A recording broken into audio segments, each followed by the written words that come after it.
ഇതുവരെ നടന്നതിൽ വെച്ച് ഏറ്റവും രൂക്ഷമായ ഒരു പോരാട്ടമാണ് ഇസ്രായേലും ഇറാനും തമ്മിൽ ഇപ്പോൾ നടത്തിക്കൊണ്ടിരിക്കുന്നത്. ഇസ്രായേൽ അവരുടെ റൈസിംഗ് ലയൺ എന്ന ഓപ്പറേഷനിലൂടെ ഇറാന്റെ എണ്ണ ഡിപ്പോകളെയും അതുപോലെ തന്നെ ഇറാന്റെ ആണവ കേന്ദ്രങ്ങളെയും ആക്രമിച്ചതിന് പിന്നാലെയാണ് ഇരു രാജ്യങ്ങളും തമ്മിലുള്ള ശക്തമായ ഒരു പോരാട്ടത്തിന് തുടക്കം കുറിച്ചത്. എല്ലാവർക്കും ടോക്ക് ടുഡേ വിത്ത് സുമേഷ് എന്ന നമ്മുടെ യൂട്യൂബ് ചാനലിലേക്ക് സ്വാഗതം. കൂടുതൽ ആനുകാലിക പ്രസക്തിയുള്ള വിഷയങ്ങളെക്കുറിച്ച് അറിയുവാനും മനസ്സിലാക്കുവാനും നിങ്ങൾ ഈ ചാനൽ സബ്സ്ക്രൈബ് ചെയ്യുക.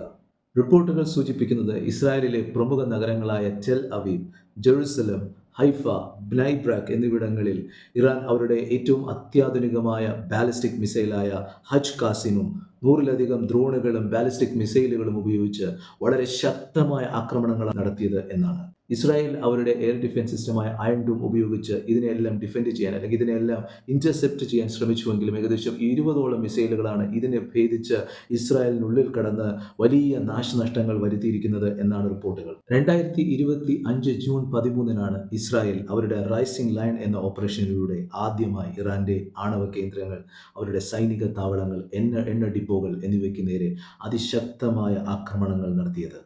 ഇറാനിലെ ഏറ്റവും വലിയ ഇന്ധന സംഭരണ കേന്ദ്രങ്ങളിലൊന്നായ ടെഹ്റാനിലെ ഷെഹ്റാൻ ഡിപ്പോയും അതുപോലെ ഭൂഷാനിലെ ഏറ്റവും വലിയ ഇന്ധന സംഭരണ കേന്ദ്രമായ പൾസ് ഫീൽഡുമാണ് ഇസ്രായേൽ ഈ ആക്രമണങ്ങളിലൂടെ തകർക്കാൻ ശ്രമിച്ചത്.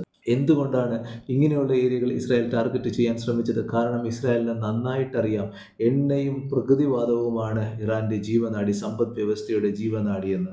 അപ്പോൾ അതിനെ തകർത്ത് തരിപ്പണമാക്കിയാൽ പൂർണ്ണമായും ഇസ്രായേലിന്റെ സമ്പദ് വ്യവസ്ഥ തകർന്ന് തരിപ്പണമാകും.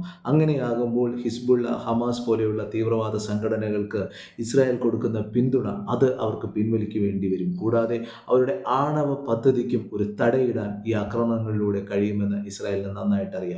അതുകൊണ്ട് തന്നെയാണ് ഇസ്രായേൽ ഇങ്ങനെയുള്ള ടാർഗറ്റുകൾ ആക്രമിച്ച് തകർക്കാൻ ശ്രമിച്ചത്.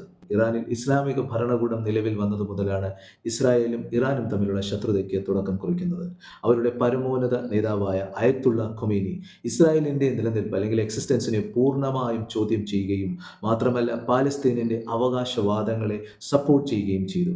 അതുപോലെ ഇസ്രായേലിനെ പാശ്ചാത്യ പിന്തുണയുള്ള ഒരു ക്യാൻസർ ട്യൂമർ എന്നാണ് അയത്തുള്ള ഖൊമേനി പലപ്പോഴും വിശേഷിപ്പിച്ചത്. അയത്തുള്ള ഖൊമേനി ഹമാസ്, ഹിസ്ബുള്ള പോലെയുള്ള തീവ്രവാദ സംഘടനകൾക്ക് പിന്തുണ നൽകാൻ തുടങ്ങിയതോടെ ഇസ്രായേലും ഇറാനും തമ്മിലുള്ള ശത്രുത കൂടുതൽ വഷളായി എന്ന് തന്നെ നമുക്ക് പറയാം.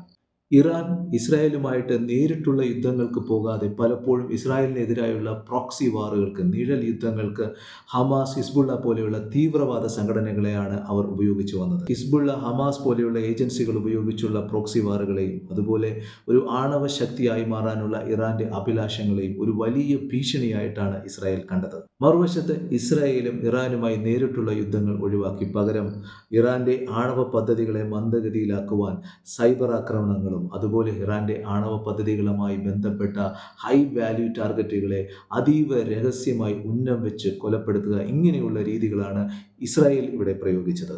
എന്നാൽ 2023 ഒക്ടോബർ 7-ന് ഹമാസ് ഇസ്രായേലിന് എതിരെ നടത്തിയ ഒരു ആക്രമണം ഇതിനെല്ലാം വഴിത്തിരിവായി. ഏകദേശം 1200 ഇസ്രായേലിയരാണ് ഈ ഒരു ആക്രമണത്തിൽ കൊല്ലപ്പെട്ടത്.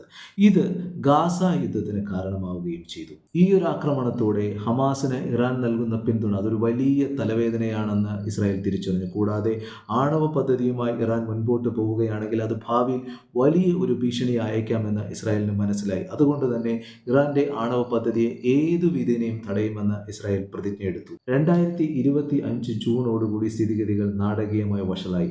ജൂൺ 13-ന് ഓപ്പറേഷൻ റൈസിംഗ് ലയണിലൂടെ ഇറാന്റെ സൈനിക കേന്ദ്രങ്ങൾ, മിസൈൽ ഫാക്ടറികൾ അതുപോലെ ആണവ കേന്ദ്രങ്ങൾക്ക് നേരെ അതിശക്തമായ ആക്രമണങ്ങൾ ഇസ്രായേൽ നടത്തി. 200-ലധികം ഇസ്രായേലി ഫൈറ്റർ ജെറ്റുകൾ ഇറാന്റെ നതാൻസ് യുറേനിയം സമ്പുഷ്ടീകരണ കേന്ദ്രവും അതുപോലെ തന്നെ അവരുടെ പ്രതിരോധ മന്ത്രാലയത്തിന്റെ ആസ്ഥാനവും ഉൾപ്പെടെ 100-ലധികം കേന്ദ്രങ്ങൾ ആക്രമിച്ചു. ഇറാന് വളരെ വലിയ നാശമുണ്ടാക്കിയ ഈ ആക്രമണത്തിൽ അവരുടെ 9 മുതിർന്ന ആണവ ശാസ്ത്രജ്ഞരെയും അതുപോലെ അവരുടെ സായുധ സേനാ മേധാവി മുഹമ്മദ് ബാഗേരി, റവല്യൂഷണറി ഗാർഡിന്റെ തലവൻ ഹുസൈൻ സലാമി എന്നിവരുൾപ്പെടെ പ്രധാന സൈനിക വ്യക്തികളെയും ഇസ്രായേൽ കൊലപ്പെടുത്തി. സിവിലിയൻ ഉൾപ്പെടെ 78 പേർ മരിച്ചതായും 320ഓളം പേർക്ക് പരിക്കേറ്റതായും ഇറാൻ റിപ്പോർട്ട് ചെയ്തു. 80കളിലെ ഇറാൻ ഇറാഖ് യുദ്ധവുമായിട്ടാണ് ഇറാൻ ഇതിനെ താരതമ്യപ്പെടുത്തിയത്. ഇതിനെ തുടർന്ന് ഇറാന്റെ പരമോന്നത നേതാവ് അയത്തുള്ള ഖൊമേനി ശക്തമായ തിരിച്ചടി നൽകുമെന്ന് പ്രഖ്യാപിച്ചു.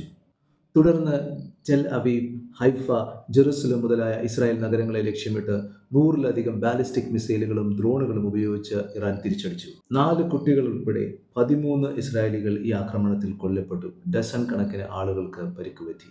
സംഘർഷം തുടങ്ങിയതോടെ ജോർദൻ, ഇറാഖ്, ഇറാൻ എന്നിവിടങ്ങളിലെ വ്യോമ അതിർത്തികൾ അടച്ചിട്ടു. ഈ ആക്രമണങ്ങൾ തുടങ്ങിയതോടെ US-ഉം ഇറാനും തമ്മിൽ നടത്താനിരുന്ന ആണവ ചർച്ചകൾ റദ്ദാക്കി. ഈ നയതന്ത്രങ്ങളെ ഇസ്രായേൽ അട്ടിമറിക്കുന്നുവെന്ന് ഇറാൻ ആരോപിച്ചു. ഇറാൻ വിദേശകാര്യമന്ത്രി അബ്ബാസ് അരഗ്ചി ഈ ആക്രമണങ്ങളിൽ വാഷിംഗ്ടണിന് പങ്കുണ്ടെന്ന് ആരോപിച്ചു. ഈ സംഘർഷം ഇങ്ങനെ മുമ്പോട്ട് പോവുകയാണെങ്കിൽ ഈ മേഖലയിലുള്ള അമേരിക്കൻ താവളങ്ങൾ ഇറാൻ ആക്രമിക്കുമെന്ന് അമേരിക്ക ഭയപ്പെടുന്നു. അങ്ങനെ എന്തെങ്കിലും സംഭവിച്ചാൽ ശക്തമായ ആക്രമണം നേരിടേണ്ടി വരുമെന്ന് അമേരിക്കൻ പ്രസിഡന്റ് ഡൊണാൾഡ് ട്രംപ് ഇറാന് മുന്നറിയിപ്പ് നൽകി. ആയിരക്കണക്കിന് മിസൈലുകളാണ് ഇപ്പോഴും ഇറാന്റെ കയ്യിൽ ശേഷിക്കുന്നത്. ഇറാന്റെ ആണവ പദ്ധതിയെ തകർക്കാൻ ദിവസങ്ങളല്ല, ഇനി ആഴ്ചകൾ വേണമെങ്കിലും ഈ യുദ്ധം മുന്നോട്ട് കൊണ്ടുപോകുമെന്നാണ് Israeli prime minister Benjamin Netanyahu പറഞ്ഞത്. ഇസ്രായേൽ ഇറാൻ യുദ്ധം അങ്ങനെ കൊടുമ്പിരി കൊണ്ട് നിൽക്കുകയാണ്. മിസൈലുകൾ തീ തുപ്പുകയാണ്, നഗരങ്ങൾ കത്തുകയാണ്. ഈ യുദ്ധം ഇനിയും മുൻപോട്ട് പോയാൽ ആയിരക്കണക്കിന് പാവപ്പെട്ട നിരപരാധികളായ ജനങ്ങൾക്ക് അവരുടെ ജീവൻ നഷ്ടമായേക്കാം. ഇത് ലോകത്തെ മറ്റൊരു വലിയ പ്രതിസന്ധിയിൽ കൊണ്ട് എത്തിച്ചേക്കാം. എന്തായാലും ഉടനെ ഈ പ്രതിസന്ധിക്ക് ഒരു പരിഹാരമുണ്ടാകും. ഒരു സമാധാന ചർച്ചയിലൂടെ ഈ പ്രശ്നം പരിഹരിക്കും എന്ന് നമുക്ക് പ്രതീക്ഷിക്കാം.